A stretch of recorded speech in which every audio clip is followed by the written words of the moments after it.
Kung titignan mo yung pupuntahan, di pa parang malayo. Pero pag lilingunin mo yung pinanggagalingan, malayo ka na. Hindi mo malalaman kung hindi ka susubok. Ang buhay ay isang malaking sugal.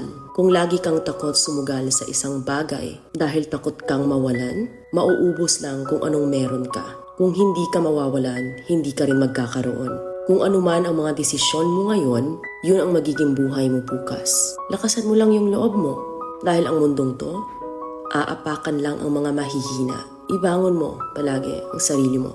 Balang araw, magugulat ka na lang na ang layo na pala ng narating mo. Kahit mabagal ang progress, basta may usad at kumikilos ka, okay na yan. Wala tayong magagawa. Ganyan talaga ang proseso ng buhay. Lahat tayo nakakaranas ng hirap.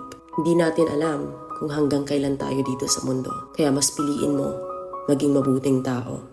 Ang pinakayaman na maituturing natin sa sarili ay ang ating mga pangarap. Kapag handa kang abutin